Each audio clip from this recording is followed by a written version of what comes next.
Charlie, you are smelling divine today. I know I say this all the time, Charlie, but this video today is dope.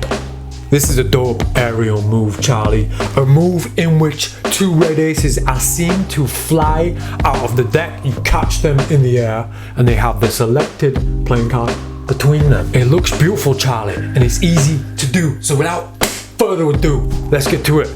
I'm Daniel Madison, you're Charlie Madison, and this is Catch.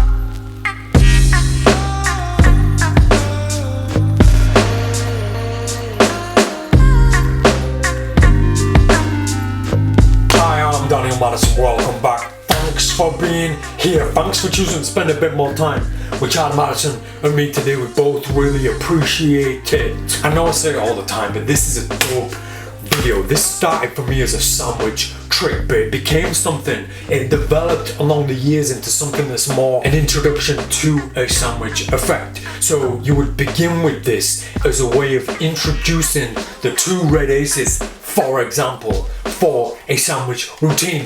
Stick with me. After this video, the next video that follows this one, I'm going to teach you something, a way to follow catch, a way to take those red aces, take that nine of clubs that is caught between them and use it for a more intricate, a more detailed, a more impactful sandwich effect. Don't get ahead of yourself, Madison. Let's stick to catch. These are the miscellaneous goods playing cards from Tyler. Steve, love these playing cards. We're going to open these up, have a closer look at them during the performance, during the explanation. Right now, let's get straight to it. I'm Daniel Madison. This is Catch. As always, we're going to get straight into the mechanics. We're going to take a close-up look at the technique itself and how you achieve that moment where those three cards fly away from the deck and you catch them.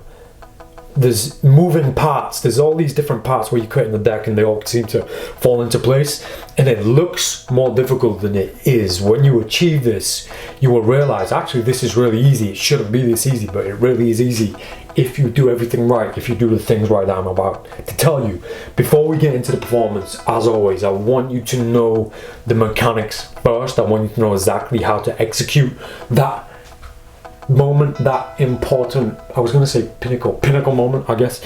So starting with that, we'll go from there, and then we're going to move the camera angle so I can tell you everything about the performance of Catch.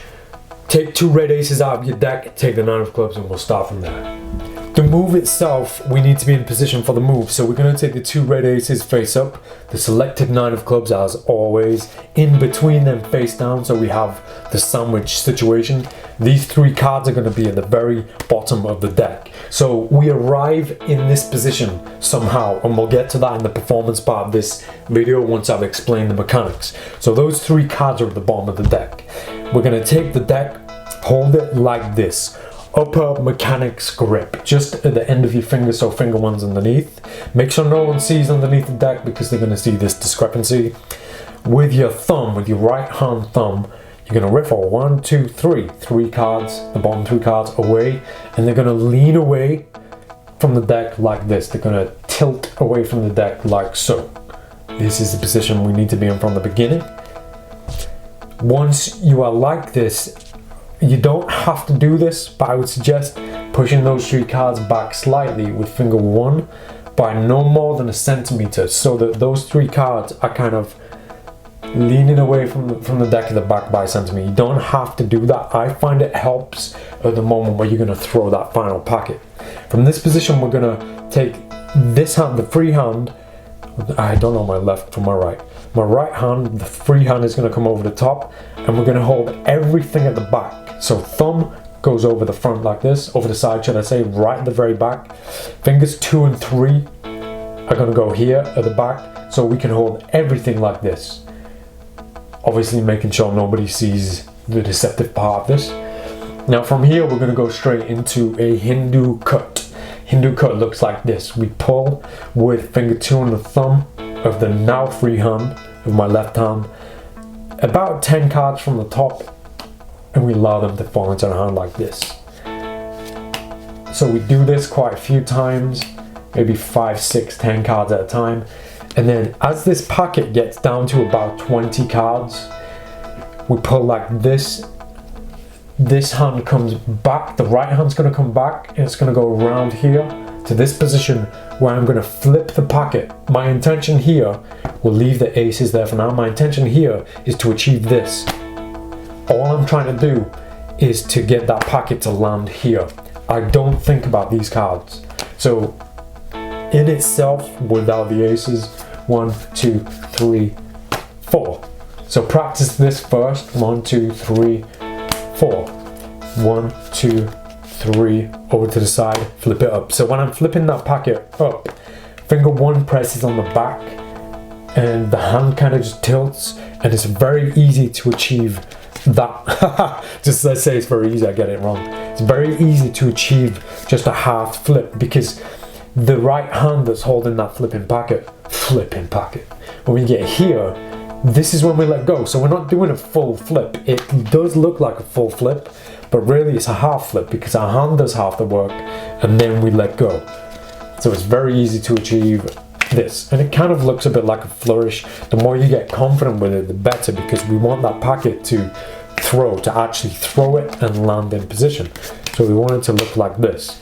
We want that aerial moment where the packet flies to the top of or completes the cut. We want that aerial to be appreciated. So if we do it small, you can't really appreciate it. We also need that packet to have quite a bit of rotation to it, because that final packet is going to force these 3 cards away from it, where we're going to catch them separately. So that's the next thing to bear in mind. When we do this, this hand, the right hand, has to be empty, because it's going to throw here and it's going to return back here empty, because this is the position where the aces and the 9 of clubs is going to land. So it goes from here to here. And it's very natural, very organic. I'm not trying to chase anything, I'm not running. It doesn't look strange. My hand's just going back to its natural position. Now if we add these cards in the way that I taught you at the beginning, riffle 1, 2, 3, hold at a tilt move, push back by 1 centimeter, hold here. Now do the same thing. Hindu cut 1, 2, 3. On the 4th one, we're going to move over here and we're going to throw. And the aces and the 9 of clubs will come away from the packet where you're going to catch them in this hand. It is the tilt itself. It is the space between those 3 cards and the rest of the deck. That is what allows those cards to fly away from the deck. It is not your force. You are not forcing them away from the deck. It is the air that is going between the deck and these 3 cards that forces them to separate, and it will also force them to move further up in the air. So you don't have to try too hard. Don't feel like you've got to try to throw them. It will happen by itself, trust me. Like this, 1, 2, 3, 4. And dropping cards, forget about that. We don't have to worry about that. We'll get to that in the performance section of this. So once again, we're in this position right from the beginning. We're in position, riffle 1, 2, 3, tilt back a centimeter, and I usually count 4. So I'll do 4 cuts, and on the 4th cut, I'll do the move 1, 2, 3, 4. Notice how it's all landed perfectly. The deck's back in order. I can put that down. You can clearly see 3 playing cards in my hand, 2 aces face up with the 9 face down between them, ready for the reveal. So that is the mechanics. Those are the mechanics. Practice, practice, practice. Get used to it.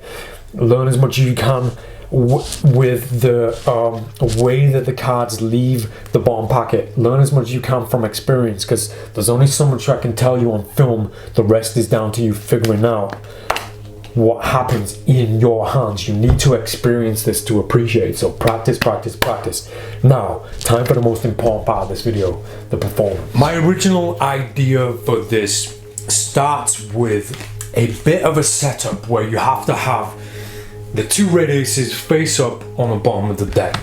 And that's a very easy thing to hide. You don't have to worry about anybody seeing that. And you can even set that up afterwards. To the extreme that I like to go, I would hand the playing cards out to be shuffled. I would keep hold of the 2 aces face up in a gambler's cop. Again, don't know the gambler's cop, then don't waste my time. I'm just kidding. I teach the gambler's cop in great detail on my website. I'll leave a link in this video description. Arguably the most powerful sleight of hand technique, especially the most powerful palming technique. There's no other palm that you need apart from the gambler's cop. Maybe the 10-guy palm. Different tricks, different ideas. Gambler's cop. I would gambler's cop the 2 red aces face up in this hand as Susan Sausage is shuffling the playing cards. She returns them to me. Before she returns them to me, Susan, take out a playing card. Sorry, Charlie. Take out any playing card you want. Have a look through if you want. Look through them. Go on, look. Go on, Susan. So she's looking through, she chooses the card. She always chooses 9 of clubs. So we use the 9 of clubs. She chooses the 9 of clubs. She gives me the deck back. I load the 2 red aces underneath the deck, so they're now at the bottom of the deck. I cut the deck like this. Take the top half, throw the bottom half back on top. Like this. What this does, at the back of the deck, you can see everything was out jogged. So, and this is really bad teaching, but let me get closer to the camera. Once again, the aces are at the bottom of the deck. I've loaded them back to the bottom of the deck, like so. They're now on the bottom of the deck. And now I cut the top packet into this hand. The aces are here. And I throw them, get you in focus, throw them like this. And you can see, you mother hubbard. Let me do that again in focus. The aces are here. I throw them, and you can see the aces naturally left themselves sticking out. The force of it hidden, and I'm not throwing it down. I'm just allowing it to fall and then slide forward. Allows these cards to stick out. That's right, Charlie. So I then push everything in to square up apart from the bottom ace. So I have the bottom ace protruding at the back. Right, so from the front, from a performance point of view, with the aces on the bottom, it looks like I'm just cutting the deck. I don't even look at the deck when I'm doing it. I don't look to see if I've done it right, because I know I've done it right. I can feel it in my hands. Now if you look, you can see I've managed to have it so just the bottom ace is protruding. I can see the next ace a little bit. Doesn't matter, in fact that's beneficial to me at this point. So I'm in this position. Now when I take Susan's freely selected 9 of clubs, she can sign it if she wants. I don't really care. Take the selected 9 of clubs back to the camera. I then take the 9, and it might look a bit strange when you first do this, but you come to the bottom of the deck and you make contact with the face of that ace. As soon as I know that 9 of clubs has touched the face of that ace, I know it's between the aces. So now it's between the aces, I'm good to go. So from a performance point of view, you might think that looks strange, but I'm here. I come down here, I say we lose your card in the deck. The way that I put it in is quite incidental, it's quite unnecessary. It doesn't make a difference, to Susan at least. It looks, you can see it's in the middle of the deck, and at this moment I can straighten up. However, I don't straighten up, there's another move on the way. So the 9's here, the objective at this point is that Susan can see the 9 protruding on the top of the deck from the middle. Right, so we know it's going in the middle of the deck. What I actually do, because the bottom ace is protruding, is sticking out, my thumb connects with it and pulls it towards me like this as I push the 9 in and straighten up. This allows me to keep a break. Look at the size on that Mother Hubbard. The size on that break. So now I push it in, I've got the biggest break ever. All I gotta do is cut the top packet to the bottom. Right, and you can just do this. There's nothing wrong with doing that. Well, there are a few things wrong with doing that, I shouldn't say that. The way that I do it, I found a natural way of just having that break there, going into a bit of a flourish that will, or a bit of a fancy cut, that will make sure those cards go to the bottom of the deck. I don't want to spend time teaching that move on this video, but from here, because I've got the break, I can do this. And let me get close again. I've got the break in my thumb here. I transfer the deck into this hand, transfer the break onto my pinky. Now I can come underneath with my right hand, grab the bottom packet, and then just shuffle it onto the top, depleting the cards, forcing the aces and the 9 to the bottom. So once again, I'll do this up close. So I've got the aces to the bottom, I cut them inside, the bottom ace is protruding, like so. I take the selection, and I say your card goes in the middle, press it on the face of the ace, it goes up to the top. My thumb presses and pulls the bottom ace as the thumb presses the finger presses the 9 inside. This causes the break here. It's already transferred onto the deck hand, so this hand comes underneath. I allow the top packet to slide off, and then I shuffle the rest on top. Very easy. Forcing the situation to the bottom, the ace and the 9 to the bottom. From this position, I'm good to go. What I like to do once I've shuffled, now that they're at the bottom, I can keep shuffling and shuffling and keep those 3 cards at the bottom. Just hold them with your fingers against your hand. It's a very easy thing. Grip the bottom half of the packet if you want, and just shuffle the top half on top, and it looks like you're fairly shuffling the playing cards. All the while when you're doing this, try not to look at the playing cards. Try your best not to be looking at the deck itself. That gives away everything. When you look at a move, it forces your participant, it forces Susan to stare at it too like this. She's going to be watching what you're watching. If I'm looking at her, paying her a lot of attention, she's going to be paying me a lot of attention too, naturally. So I've got this situation to the bottom, the aces and the 9. Now I get ready to go. What I like to do, I like to put the deck down and offer a moment where I'm going to talk about what's going to come, what's going to happen. Anytime you can disassociate yourself from the playing cards is a good moment, is a powerful moment for your deception. It looks like you've got no control over the playing cards, and the less control that you appear to have, the more impactful it's going to be when something special happens. At this moment, we have to bear in mind that Susan has no idea about the red aces. I've not introduced them in any way. But right now, let's just keep focus on the move itself. I don't want to get ahead of myself. We will get to that. So I take the deck, I riffle 3 cards, and again, don't look at that when you do it. Just count. You don't have to look to count. It's a very easy thing. I just did it and set up. Very easy. And you can take your time as well. Don't rush, because if you rush, you start to hear this noise, and you don't want to hear that noise. It's a very simple, easy, straightforward combination of movements where it looks like you're not really doing anything. You're just holding the playing cards. Now I'm in position.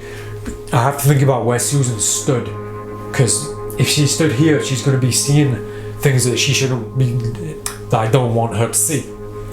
Now that doesn't mean that this is angle sensitive as it might sound, because I can just tilt my hand so that the deck's more face up, so people on this side, it doesn't really make a difference. I can wrist kill to this side so nobody can see. Ideally, I want to be facing kind of like this, so I'm looking at Susan here so she can see the top of the playing cards. Then as I start cutting, the angles don't matter anymore, so I can come back here, 1, 2, 3, I try and make sure that there's about 20 cards left here, a nice heavy packet. And at this point, I know I said in the mechanics section of this part that it doesn't really matter the flick, but you'll learn from practicing. The more that you can make a natural flow of this, the higher the packet can go and fall, the further the aces separate from the deck. So they move further away if you get higher up with your hand, and it just looks more pretty that way. So I'll do that again. They kind of shoot over to the side at the last minute, and it's always when this packet's at this position, when it's about here, you'll notice they kind of slide aside.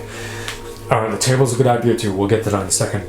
So from this position I'll be stood here looking at Susan, and then I'll start to cut. And then we do this, dropped card, I know I dropped a card, Charlie, I'm sorry. The cards land in my hand, dropped cards, it doesn't make a difference because cards flew away from the deck anyway, so I quite like it when cards fall away because it makes this look like a bit of a happy accident, which is not a bad thing at all. As long as you catch those 3 playing cards together, the rest of it doesn't really mean too much. From this position, once I catch those 3 playing cards, I like to put the deck down if I can, if I'm in a position.